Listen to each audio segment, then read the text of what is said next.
courageuse et vaillante, accourt à l'ordre de Jésus, l'âme heureuse et croyante.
Bonjour, chers frères et sœurs, et jeunes particulièrement parmi nous. Le message puissant de notre frère Lionel m'a beaucoup touché au plus profond de mon cœur. J'ai pu l'écouter en avant-première et le réécouter à l'instant. Et vraiment, son message était très puissant, percutant et direct. Et aujourd'hui, je vais faire quelque chose de similaire, mais ce que Dieu me reproche. C'est le titre de notre message. Qu'est-ce que Dieu me reproche? Qu'est-ce que Dieu reproche à la jeunesse? Et je vais essayer de faire un message à la hauteur de ce que notre frère Lionel a pu livrer, puisque c'était un message très puissant, percutant, direct. Et on va pas aller par 4 chemins, passer par 10 mots de la langue de Molière. On va passer par des mots crus, directs, francs, pour que nous puissions être percutés par la parole de Dieu. Et donc, des fois, on voit l'appel de Dieu. Dieu nous reproche des choses, il nous les reproche à travers sa parole, par des amis, par des conseils dans l'Église. Mais Dieu entend les reproches. Dieu entend les reproches. Dieu a entendu le message de Lionel. Il a entendu le message puissant de la jeunesse. Et il veut aussi, il nous reproche aussi des choses. Il nous reproche des choses de la même manière que nous lui reprochons des choses. Des fois, on s'attend à avoir une voix stridente dans notre esprit qui dit « Ne fais plus ça, quitte ces choses ». Mais quelquefois, Dieu nous parle d'une façon plus simple, plus facile et accessible. Même des fois, on l'a dans la face et on n'y va pas. On ne fait rien pour essayer d'y aller directement. Avant d'entrer, donc, on va prier. Par la suite, nous allons entrer dans le vif du sujet. Prions. Notre Père qui est aux cieux, nous aimerions te remercier de l'opportunité que tu nous permets de pouvoir faire ce séminaire pour la jeunesse qui est l'avenir de la société, qui va devenir le pilier central de l'Église, que tu puisses donc utiliser la jeunesse de la manière dont tu veux, Seigneur. Tu vois aujourd'hui la jeunesse vit des difficultés à travers tous les plaisirs, toutes les choses qui existent. La société qui a tellement changé, qui est partie d'une société plus réfléchie, une société plus émotionnelle, plus difficile d'accès, Seigneur. Eh bien, toi, tu peux toutes choses. Tu connais le cœur de chaque jeune, tu connais le cœur et les désirs de chacun d'eux. Tu vois des fois que la jeunesse la jeunesse semble désireuse d'avancer, mais bloquée par certaines choses de la vie, Seigneur, eh bien, que tu puisses les utiliser et tu puisses nous utiliser aussi, Seigneur, pour ouvrir la porte à ces jeunes et que nous puissions être une église honnête, transparente, lucide et attentif à ces jeunes, Seigneur. Eh bien, écoute les cris de leur cœur, écoute les cris aussi, non seulement de leur cœur, mais écoute aussi que tu puisses ouvrir aussi ton cœur, Seigneur, à l'écoute de ces jeunes, Seigneur, de la manière, par le moyen de la parole de Dieu, eh bien, rouvre la parole, Seigneur, que tu puisses ouvrir la parole dans notre cœur pour que nous puissions, Seigneur, eh bien, par la parole, comprendre ce que tu veux nous permettre de voir, Seigneur, et les reproches que tu nous fais, Seigneur. Eh bien, c'est ma prière pour ces choses au nom de ton Fils Jésus-Christ. Amen. Ce matin, après avoir entendu l'appel de la jeunesse, eh bien, Dieu m'a envoyé une lettre que je devais partager aux jeunes. De la même manière que Paul avait une lettre, par exemple, à Corinthe, à Éphèse, etc., eh bien, Dieu veut aujourd'hui partager une lettre à la jeunesse de Montréal, à la jeunesse d'Haïti, à la jeunesse de tous les pays du monde entier. Dieu envoie une lettre à tous les jeunes chrétiens. Les jeunes chrétiens qui vivent dans des difficultés. Dieu voit la difficulté, Dieu voit les attaques de Satan. Dieu comprend ces choses, mais il nous reproche des choses. Et c'est comprenable. Si nous lui reprochons des choses, eh bien, lui nous reprochera des choses. Je vais vous lire la lettre qu'il nous a écrite. C'est une lettre écrite du fond du cœur, une lettre écrite à la main, manuscrite. Ce n'est pas une lettre qu'il a tapée ou écrite par l'intelligence artificielle. C'est une lettre, une réponse à la prière de notre frère Lionel qui nous a partagé ce matin. Dieu nous reproche deux choses essentielles et cruciales. Il nous reproche un manque de foi et un manque de connaissance. La jeunesse manque de foi et de connaissance. Qu'est-ce que cela veut dire? Eh bien, ce que nous allons voir maintenant va révéler. La lettre de Dieu commence ainsi. Dieu voit aussi que les jeunes, des fois, ne sont pas la cible première, dans le sens, ils ne sont pas les choses premières. Des fois, ils ont eu une jeunesse difficile, des parents qui n'étaient pas chrétiens, peut-être des parents qui étaient chrétiens, mais ils ont divorcé, ils ont vécu des idées théologiques différentes et qui les a amenés à vivre en deux mondes spirituels différents. Des fois, ce ne sont pas la faute de la jeunesse. Dieu voit cela. Dieu fait aussi des reproches aux parents. Dieu fait aussi des reproches à l'Église. Mais Dieu fait des reproches aujourd'hui à la jeunesse. Puisque malgré que les parents n'ont peut-être pas été présents comme ils le devraient, malgré que l'Église n'a pas été présente comme elle le devrait, nous sommes personnellement aptes par nous-mêmes, sans l'aide, et non pas que l'Église n'est pas essentielle, que les parents ne sont pas essentiels, mais qu'un jeune sans parents et sans Église peut tout de même connaître Dieu et faire une expérience. Son expérience montre en fait que la foi est personnelle, que la connaissance est personnelle. Dieu dit que la foi commence dans notre chambre. Matthieu 6 nous dit, « Mais toi, quand tu pries, entre dans ton cabinet. Ayant fermé la porte, prie ton Père qui est dans le lieu secret. Et ton Père qui voit dans le lieu secret te le rendra public. » Qu'est-ce qu'il dit? « Prie ton Père qui est dans ce lieu secret. » Dieu nous révèle que la foi commence dans notre plus sombre lieu, au plus petit lieu qui semble insignifiant. La foi ne commence pas à l'église. La foi ne commence pas à notre travail. La foi commence dans notre chambre. La foi commence au pied de notre lit. La foi commence dans les endroits où nous sommes seuls avec Dieu. Dieu veut une relation amoureuse avec nous. Dieu veut que notre relation avec lui ne soit pas une relation intermittente, ne soit pas une relation Facebook où on l'ajoute puis par la suite ça finit là. Dieu veut une relation personnelle, amoureuse, profonde. Si on dit amoureuse, c'est une relation profonde. L'amour est un sentiment profond, un sentiment divin. Et il veut que nous puissions ensemble, en fait, dès que nous nous réveillons, que nous appelons Dieu. Il veut qu'on l'appelle au pied de notre lit. C'est ce que Dieu nous reproche. Et que dès qu'on se lève, qu'est-ce qu'on fait? On va sur les réseaux. Dès qu'on se lève, qu'est-ce qu'on fait? On va sur TikTok, regarder toutes sortes d'absurdités, faire un brain rot, remplir notre cerveau de cochonneries, puis après ça, plus être capable de réfléchir. Voici ce que c'est un brain rot. En fait, on pense sur TikTok écouter les plus grands prédicateurs et trouver un remède miracle pour la foi. De la même manière qu'il n'y a pas de remède miracle à des maladies profondes, eh bien, il n'y a pas un remède miracle à la foi. La foi est un sentiment, et même plus qu'un sentiment, la foi est une expérience que nous avons avec Dieu. Et cette foi procure des sentiments positifs. Elle procure la joie, la bonté, la paix. Galates 5, versets 21 et 22. La foi est plus qu'un sentiment. La foi n'est pas un sentiment de bien-être en Christ.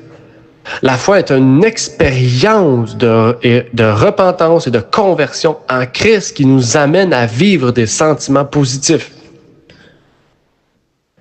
C'est pas en ayant acheté les meilleures choses sur Amazon qu'on va trouver réponse à la foi. C'est pas en ayant sur TikTok, sur tous les réseaux sociaux que nous allons trouver réponse à notre foi. Voici ce que Dieu nous reproche. Dieu reproche à la jeunesse que dès qu'elle se lève, elle fait des choses qui l'éloignent de Dieu. Dieu dit, la première chose, même si on dit, mais Seigneur, j'ai pas le temps, j'ai pas de temps. C'est qui construit notre temps?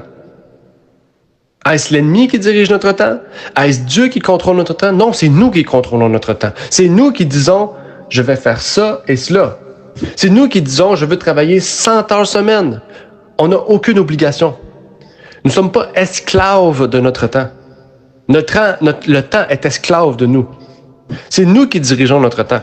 Dieu a dit dans sa parole que nous sommes libres. Nous ne sommes plus esclaves de l'incrédulité. Nous sommes libres en Jésus-Christ. Si nous sommes libres, aucune excuse. C'est ce que Dieu nous reproche. Il n'y a pas d'excuse pour la foi. Il n'y a pas d'excuse pour la vie éternelle, en fait. On trouve des excuses. Les jeunes hommes, les jeunes femmes d'aujourd'hui grandissent dans le luxe. Ça me rappelle des choses profondes. On va prendre une pause sur la lettre de Dieu. Ça me ramène une histoire profonde. Récemment, je parlais avec mes grands-parents il y a quelques mois. Je parlais avec mes grands-parents de l'histoire parce que j'aime beaucoup l'histoire et récemment, j'ai fait l'arbre généalogique de ma famille. Puis j'ai parlé avec mes grands-parents de cela pour essayer de trouver un peu plus d'informations et pouvoir construire l'arbre. Et il me disait, mon propre grand-père, ici au Québec, dans les années 1950, 1960, même un peu plus tôt, il me disait que le papier de toilette n'existait pas. Il me disait que les toilettes étaient à l'extérieur. Il n'y avait même pas de toilette dans la maison. À moins 40 dehors, il devait sortir, aller aux toilettes, au froid. Pas de papier de toilette, là. C'était du papier journal qu'il prenait. OK? Aller dehors. Pour l'eau, il devait aller dehors aussi, dans un puits, chercher l'eau. S'il voulait prendre un bain, c'était dans le lavabo. Pour les enfants, les adultes ne prenaient pas de bain. Et c'est juste pour vous montrer qu'aujourd'hui, nous, on vit dans un gros luxe. On est dans un luxe, une richesse, une liberté de pouvoir auquel on peut faire de l'argent en se prostituant facilement, auquel on peut faire de l'argent en volant le gouvernement, en volant les autres. Est-ce qu'on comprend aujourd'hui ce que Satan a fait? Satan, aujourd'hui, a libéré les mœurs à un point où il n'y a plus de mœurs. Nous sommes rendus à un point où la foi est devenue un fast-food. Parce qu'on voit tout comme un fast-food. L'accessibilité a rendu la foi faible, sentimentale et rapide. Facile, accessible. Et pourtant, malgré que la foi n'a jamais été autant accessible qu'aujourd'hui, le peuple meurt faute de connaissance. La foi semble loin. On rentre dans la foi, puis pourtant, quand on rentre dans la foi, on se dit « Pourquoi je suis encore anxieux? Pourquoi je suis encore dépressif? Pourquoi j'ai encore telle maladie? Pourquoi? » Toutes des questions qu'on se pose. Et là, on dit « Mais c'est la faute de Dieu. » Est-ce qu'on s'est posé la question, c'est peut-être notre faute? En qui on a mis notre foi? En Jésus ou en un pasteur évangélique? En Jésus ou un pasteur orthodoxe? En qui nous avons mis notre foi? Qu'est-ce que la foi? La Bible nous dit, dans Jean 17, « Sanctifie-les par ta vérité, ta parole est la vérité. » Si nous sommes loin de Dieu, ou plutôt, si nous sommes dans la foi, pensons être avec Dieu, mais que nous sommes loin de Dieu, c'est que la vérité est loin du lieu où est-ce que nous sommes. Nous pouvons croire en Dieu, mais pas être sanctifiés par la vérité, parce que ce que nous croyons n'est pas vrai. Et c'est un problème des jeunes. La jeunesse aujourd'hui ne veut plus être religieuse, elle veut être spirituelle. La Bible dit que la seule religion pure et sans tache est celle qui aide son prochain. C'est l'amour. Oui, il y a une religion. OK? Il faut pas faire de notre foi une religion, dans le sens, quand on parle d'une religion, c'est une religion froide et sec. Mais que la seule vraie religion en Christ, c'est l'amour. Nous devons comprendre cela. Aujourd'hui, il n'est pas question d'être religieux ou spirituel. La spiritualité fait partie intégrante de la religion. C'est quand on détache la religion de la spiritualité qu'on tombe dans un sectarisme ou un sentimentalisme extrême. En fait, il faut se poser la question, qu'est-ce qu'on écoute qui est en lien avec la foi? Est-ce qu'on écoute des gens de foi? Ou est-ce qu'on écoute des gens spirituels? Qui parlent de choses, j'ai oublié le terme, de choses personnelles, d'élévation personnelle, développement personnel, exactement. Est-ce qu'on écoute des pasteurs qui parlent de développement personnel? Les évangéliques sont très forts pour parler de développement personnel. Mais la foi n'est pas un développement personnel. La foi est la vie éternelle. La foi est la porte ouverte à la vie éternelle.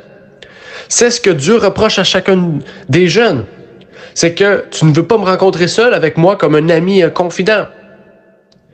Tu veux exposer la foi au monde entier, mais sans comprendre quels sont les principes. Ecclésiaste 12:1. Jeune homme, réjouis-toi à ton jeune âge, et que ton cœur te rende content au jour de ta jeunesse, et marche comme ton cœur te mène, et selon le regard de tes yeux, mais sache que pour toutes ces choses, Dieu te fera venir en jugement. On reproche à Dieu qu'il n'est pas assez présent pour nous, etc. Mais Dieu ne bouge pas. Dieu est sur son trône et il reste assis. C'est nous, en fait, qui se sont éloignés de Dieu. C'est nous qui n'avons pas pris le temps d'étudier la parole de Dieu, de comprendre la parole de Dieu pour nous rapprocher de Dieu. Dieu dit, fais ce que tu veux. Si tu es jeune et que tu ne veux pas être chrétien, fais ce que tu veux. Va prendre toutes les drogues, tous les alcools qui existent. Mais toute chose sera devant Dieu. Toute chose sera venue en jugement. Dieu dit, fais ce que tu veux. Je te dis des reproches, je te dis des choses, mais après ça, c'est toi qui décides. Mais sache que devant le jugement, que ce soit bien ou mal, ça sera devant. Ecclésiaste. Tu vas subir les conséquences de tes actions. Dieu dit, la seule chose que je veux, c'est pas tes cheveux, c'est pas l'habillement, c'est pas ce que tu manges le matin. Dieu dit, la seule chose que je veux, c'est ton cœur. Parce qu'à partir de ton cœur, le cœur, c'est le centre. Le cœur, c'est notre esprit. C'est Dieu. Si on laisse place à Dieu dans notre esprit, ce qui veut dire par la prière, parce que dans la prière, on laisse place à Dieu.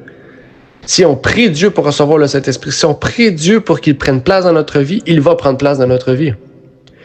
Et par la suite, le changement va commencer. Par la suite, le processus de la sanctification va commencer. Jérémie 31-33. Mais c'est ici l'alliance que je traiterai avec la maison d'Israël.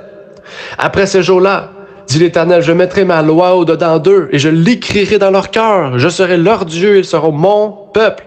Je mettrai ma loi au-dedans d'eux, je l'écrirai dans leur cœur. La foi est le principe même de toute chose. Quand on prie Dieu pour que Dieu vienne dans notre cœur, dans notre esprit, c'est déjà la foi. C'est la confiance que ce que Dieu a pour nous est meilleur que ce que nous pensons pour nous est bon. Ce que nous pensons qui est bon pour nous, on ne le sait pas vraiment. Dieu le sait. En priant, nous reconnaissons cela. Nous avons confiance, nous avons la foi. Et par la suite, Dieu peut mettre la loi dans notre cœur. La loi d'amour. L'amour, en fait. Sans la foi, Dieu ne peut pas se marier avec nous. Un mariage, c'est l'unité entre un homme et une femme. C'est la preuve publique. C'est l'alliance publique que l'homme a confiance en sa femme et que sa femme a confiance en l'homme. Mais en fait, la foi va mener vers le baptême, va mener vers un mariage entre Dieu et nous, entre Dieu et vous. En fait, Dieu ne peut pas nous amener à la stature parfaite d'homme et de femme de Dieu sans qu'on lui laisse accès à ça. Dieu nous dit et Dieu nous reproche, si tu laisses pas mon cœur, comment, cher frère, cher homme, comment je peux t'amener où est-ce que je veux que tu sois? Abraham aurait pas pu être la personne qu'il est sans qu'il ait laissé Dieu agir dans sa vie. Pierre aurait jamais pu devenir la personne qu'il est sans qu'il ait laissé l'Esprit Saint agir en lui. C'est la même chose pour nous. Si on a un cœur divisé entre l'amour du monde et l'amour de Dieu, comment Dieu peut venir dans notre vie? Si on est assis à une table, puis dans la main droite, on a la Bible, mais dans la main gauche, on a notre cellulaire en train d'écouter tous les réseaux sociaux. Comment Dieu peut parler à notre cœur? Un cœur divisé est un cœur qui ne sait pas où mettre sa confiance, est un cœur qui ne sait pas où mettre son attention. Enfin, il faut arrêter. Première chose, il faut arrêter de se poser les questions. Il faut arrêter de se dire, en fait, qu'est-ce que les gens pensent de moi? Qu'est-ce que les gens penseront de moi? Il faut plutôt se dire, qu'est-ce que Dieu pense de moi? C'est ce que Dieu me reproche. Dieu nous reproche en fait qu'on a plus peur des gens, de la perception des gens de nous, qu'on a peur de la perception de Dieu de nous. Dieu dit, et il le dit clairement, si vous m'aimez, vous serez haïs.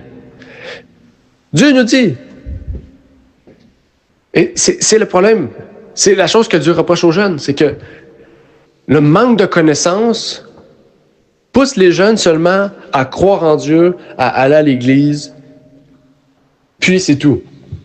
Tandis que la foi ne change pas que la perception spirituelle du monde. La foi change la perception spirituelle de tous les aspects de notre vie.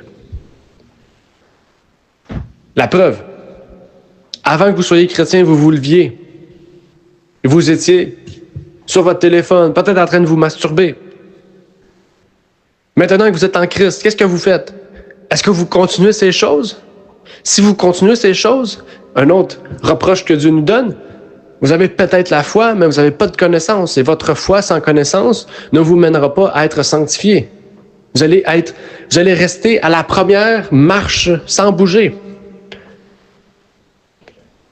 Mais si vous priez Dieu, et que vous lisez le psaume 1 qui dit « Médite ma parole jour et nuit », eh bien, chaque nuit avant de dormir, vous allez lire la parole de Dieu. Et chaque matin avant de partir, de sortir de votre lit, vous allez prier, méditer la parole de Dieu. Voilà un changement d'habitude dans votre vie qui va révéler les fruits. C'est une partie des fruits. Là, on se dit, c'est rien de grave. Seigneur, c'est rien. Rappelez-vous, la parole de Dieu dit, si vous changez les petites choses dans votre vie, Dieu fera de grandes choses pour vous. Il dit, la petite foi peut déplacer une montagne. Ce que Dieu nous reproche, c'est qu'on a un cœur divisé. On croit en Dieu, mais pas prêt à changer notre vie.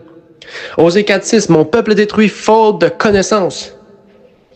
En fait, la foi est la première étape d'une amitié qu'on développe avec Dieu.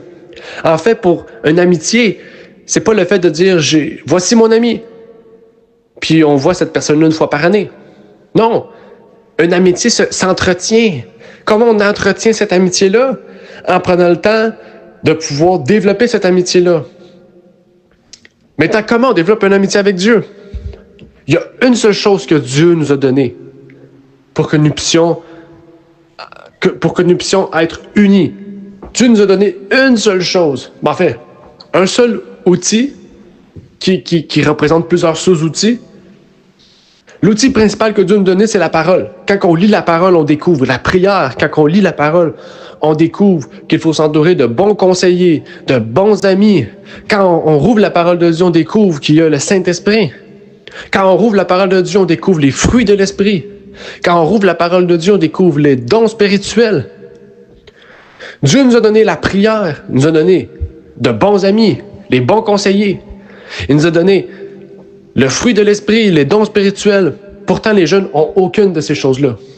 Pourquoi? Parce qu'ils ne recherchent pas à savoir, à connaître Dieu. C'est des choses qui viennent de Dieu, qui proviennent de Dieu.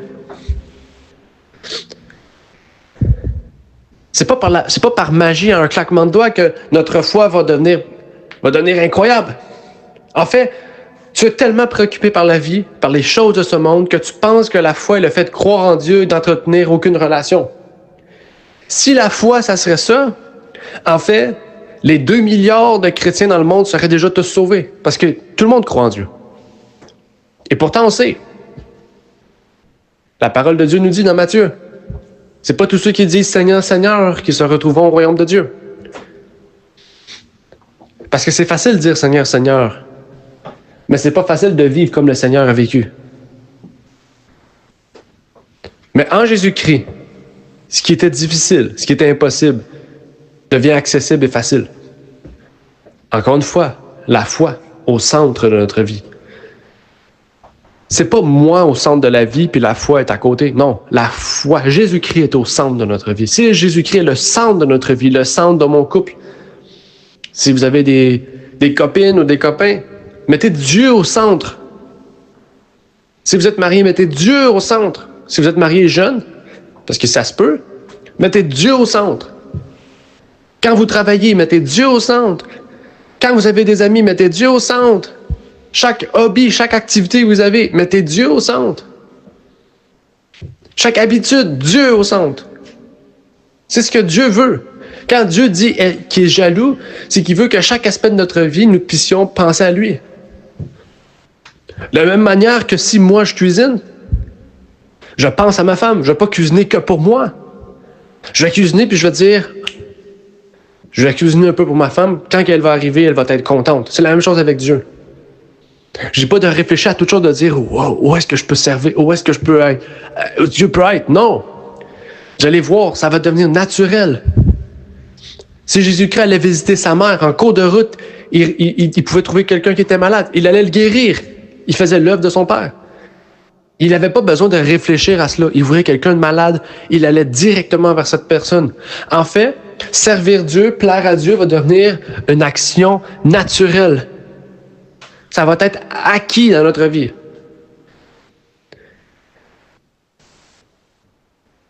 Ton manque de connaissance de la parole va t'amener à ta ruine. Tout comme le monde va être ruiné par manque de foi. Josué 1:8, que ce livre de loi ne s'éloigne point de ta bouche, mais médite-le jour et nuit, afin que tu prennes garde à faire tout ce qui est écrit, car c'est alors que tu réussiras dans tes entreprises. Et ainsi alors que tu prospéreras. Est-ce que c'est la foi qui nous fera prospérer? Est-ce que c'est la foi qui va nous amener à réussir toutes les choses de la vie? Les entreprises, ça veut dire notre vie professionnelle, sociale, amoureuse. Il dit ici que ce livre de loi, en fait, c'est la parole de Dieu. On n'a pas fini le texte. Il dit, fortifie-toi et prends courage. Dieu va toujours être là avec nous. En fait, la Bible, la parole de Dieu sans foi, n'est qu'un livre. Il faut se remettre dans le bon contexte. Dieu nous a donné la parole de Dieu, pas pour nous donner un roman historique sur des personnages. Non. La parole de Dieu sans foi n'est qu'un livre d'histoire, un livre farfelu. Mais quand on a la foi et qu'on lit la parole de Dieu, c'est tout autre chose. C'est un livre incroyable. C'est un livre qui change la vie. Ce livre-là va nous permettre de prospérer, va nous permettre de réussir dans tout ce qu'on entreprend. Je ne connais aucun livre qui nous permet de réussir socialement, amoureusement, amicalement,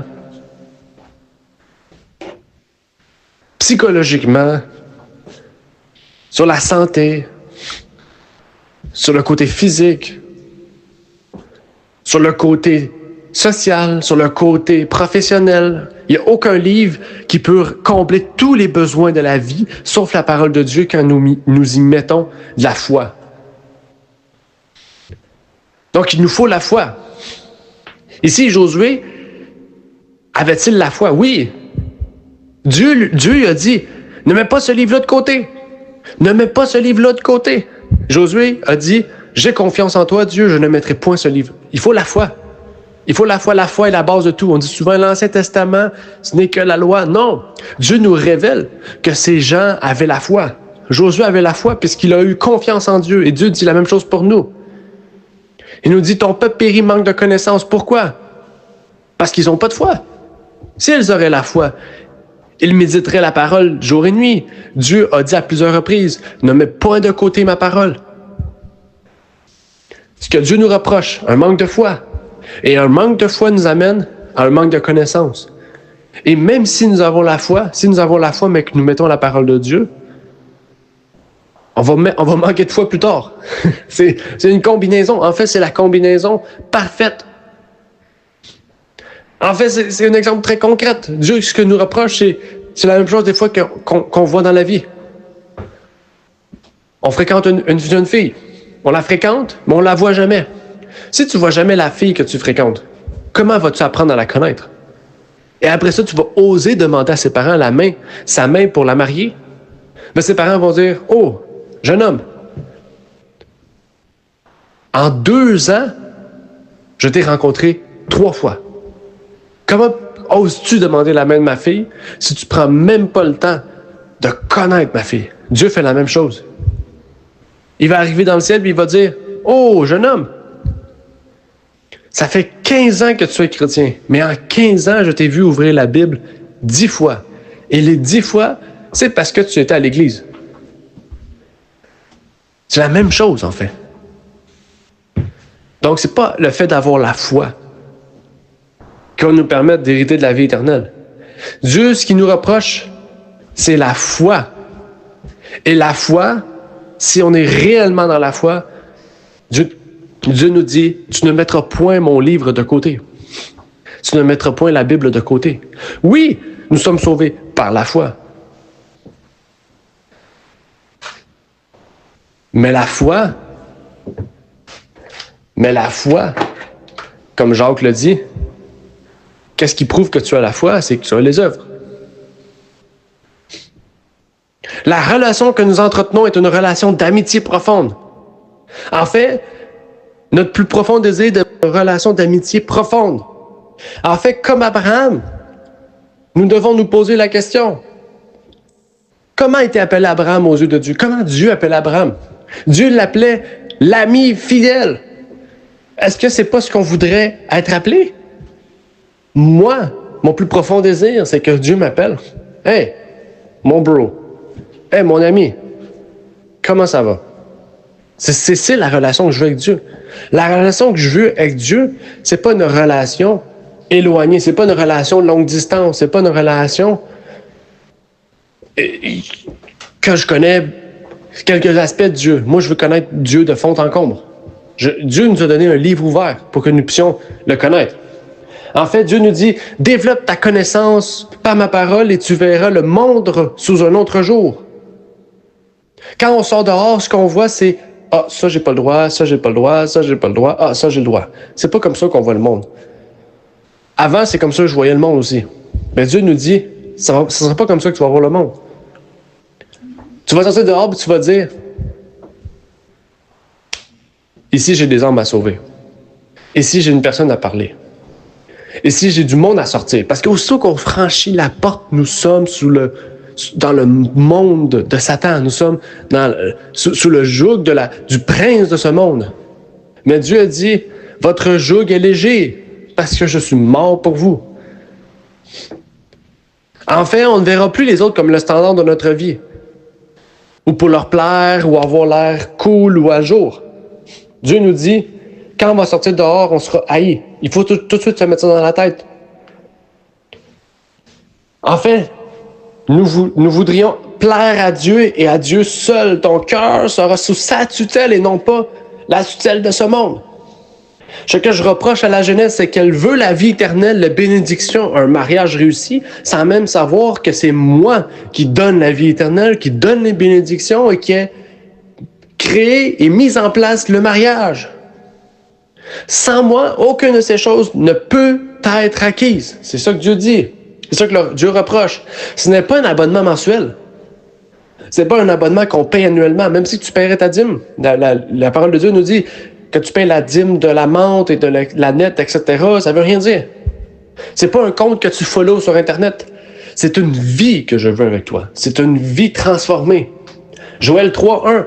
Et il arrivera après que ces choses, que je répandrai mon esprit sur toute chair, vos fils et vos filles prophétiseront et vos jeunes gens auront des visions. Joël prophétise la fin des temps et pourtant aujourd'hui, quel jeune a des visions? Quel jeune prophétise? Dieu a un projet pour chacun des jeunes. Le projet que Dieu a pour nous, c'est pas le projet qu'on trouve dans les séries et les films. C'est pas le projet qu'on retrouve dans les smots, les romans sensuels de la jeunesse. C'est pas sur les réseaux que Dieu va vous donner votre plan, votre projet. Le projet qu'il a pour vous. C'est par la prière. Quand le monde sera dans un désarroi total, vous, chrétiens, jeunes gens, jeunes hommes, jeunes femmes, vous allez être une lumière pour ces gens. Vous allez être un flambeau. Vous allez être une espérance. J'ai déjà entendu une personne dire ça. Incroyable. Je vais vous raconter ce court témoignage. J'étais en train de parler à une personne de Dieu, ma femme aussi. On était dans la rue. Puis en parlant avec ces personnes-là, des personnes quand même âgées de 40 ans, 50 ans, eh bien, ils parlaient et tout, puis ils ont dit, à vous écouter parler, vous nous donnez espoir. C'est ça, en fait, que Dieu veut pour le monde. Dieu veut que ce que nous véhiculons par nos paroles, nos pensées, nos actions, la façon dont nous agissons, il veut que nous puissions donner espoir aux autres. C'est incroyable. Pas espoir pour ce monde, mais espoir qu'il y a quelque chose de meilleur. Espoir qu'il y a une fin à ce tunnel interminable. C'est ce que Dieu veut pour nous. Vous, jeunes gens, êtes l'avenir de ce monde, la lumière de la société, la vie au sein de votre famille.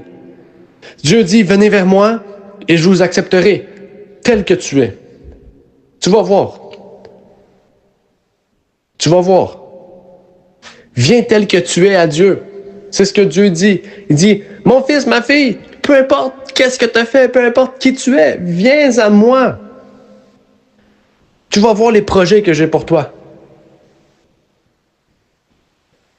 Ils sont incroyables. Mes amis, mes frères et sœurs, jeune homme, jeune femme, Dieu dit, je vous aime. La lettre finit ici. La lettre de Dieu finit ici. Il dit, je vous aime. Il a signé même. Il a dit de votre Père céleste, de votre ami tendre, de votre bro. Dieu dit, venez à moi. Oui, vous n'aurez plus jamais soif. Qu'est-ce que ça veut dire, ça? Ça ne veut pas dire qu'on ne boira plus jamais d'eau.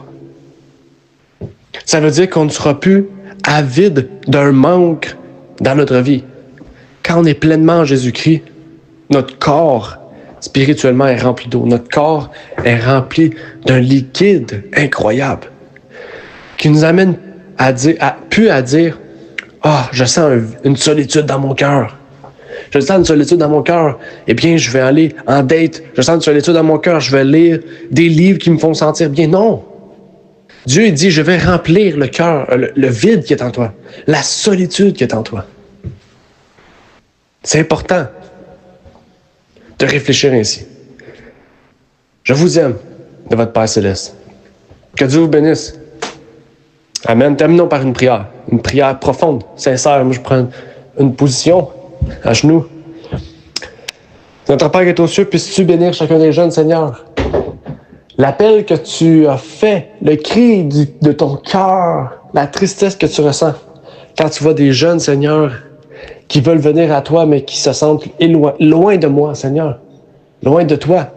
Eh bien, que tu puisses, Seigneur, toucher leur cœur. Que tu puisses, Seigneur, montrer que la foi est davantage personnelle. L'Église n'est que le fruit de notre foi. Que tu puisses donc révéler que dès la chambre privée, nous pouvons développer un lien d'amitié avec toi. L'Église n'est que le fruit de notre désir de partager notre amitié avec toi, avec les autres. Que tu puisses nous amener dans notre cœur un baume pour que toutes nos blessures passées, présentes, puissent être amenées à tes pieds. Amenées à tes pieds pour qu'ils soient brûlés et que tu puisses nous remplir d'un nouveau souffle. Nous purifier, Seigneur. Puisses-tu venir voir tes enfants, tes jeunes gens, Seigneur, qui souffrent. Que tu puisses, Seigneur, nous utiliser. Nous, pasteurs anciens, diacres, ouvriers, à ouvrir la porte à nos jeunes, à savoir comment les attirer, les ramener à la vérité, à ta parole, Seigneur. Je t'en prie, Seigneur, tu sais toutes choses. Tu sais des fois que ce n'est pas un manque de foi, c'est qu'ils ne savent pas comment s'y prendre. Que tu puisses, Seigneur, nous utiliser. Que tu puisses, Seigneur, utiliser les jeunes pour qu'ils puissent être une lumière, Seigneur. Une lumière incroyable. Je te prie donc pour ces choses sur notre ton Fils, Jésus-Christ. Amen.